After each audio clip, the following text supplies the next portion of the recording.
We met 10 years earlier, in a bar that smelled of whiskey and ambition.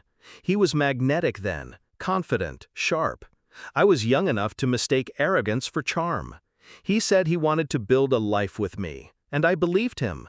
I built the scaffolding, savings accounts, careful investments, the house in both our names, but the paperwork tucked in a file cabinet under my maiden name.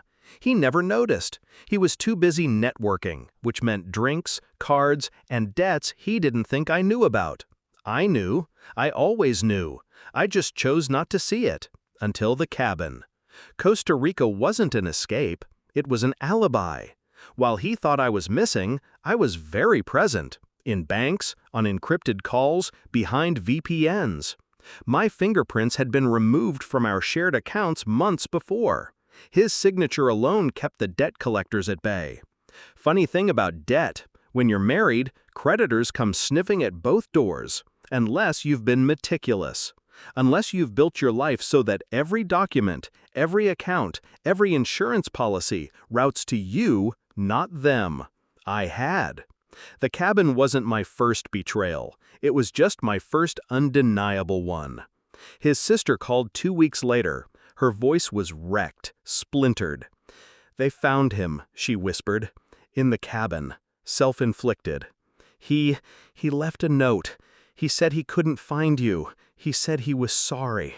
Her sobs filled the silence. I let her cry. Let her believe. Let the story settle the way it needed to. But I knew the truth. I hadn't killed him, not with my hands. But I had placed the knife on the table. I had dimmed the lights and locked the door behind him. The planning started the moment I booked that surprise flight.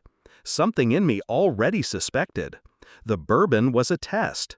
Would he greet me with joy or with guilt? I got my answer. So before dawn, I drove to the airport. I didn't go home.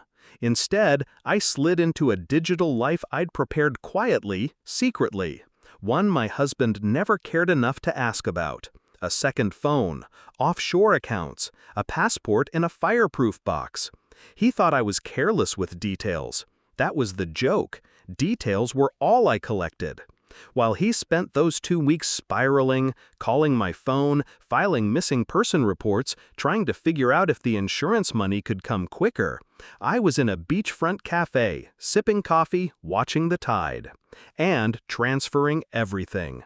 The house went first, signed over to me legally, though he didn't know it. The lawyer we'd used for years was more loyal to me than him. The car was next, technically purchased under my credit, his name never fully attached. The joint savings? Emptied before he could blink. All he had left were the debts, and the silence. Because I never called, never gave him the chance to explain, to lie, to pull me back into orbit. I wanted him to sit in that cabin and think about what it felt like to lose everything. To wonder if I was dead, or free, or just done with him. I wanted him to taste the abandonment he had planned for me. And I knew him. He was strong enough to cheat, to gamble, to lie, but not strong enough to face the collapse of his world. When his sister told me, I felt nothing at first, just the hollow confirmation of what I already knew.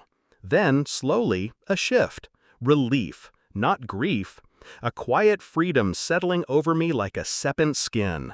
I didn't correct her, didn't tell her about the bourbon on the floor, the laughter through the cabin walls, the knife he'd sharpened with his words. I let her keep her brother, intact, in memory. The charming man, the dreamer. Not the coward who wanted his wife dead for a payout. The funeral was small. I didn't attend. Costa Rica was too far, the story went. But I watched the live stream, saw the closed casket, saw his mother dab her eyes, saw his sister clutch a folded suit jacket, and I smiled.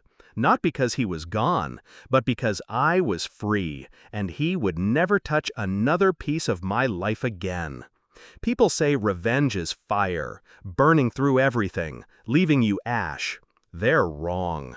Revenge is ice, controlled, patient, a glacier moving so slowly your enemy doesn't notice until the crack splits beneath their feet. I didn't kill him. I didn't need to. I just stepped aside and let the weight of his own sins crush him. Now I walk barefoot on warm sand, salt air in my lungs, the ocean stretching endless before me.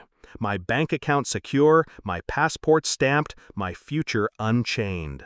I gave him the silence he wished on me, and in the end, it was silence that swallowed him whole. He once told me love was about sacrifice. He was right.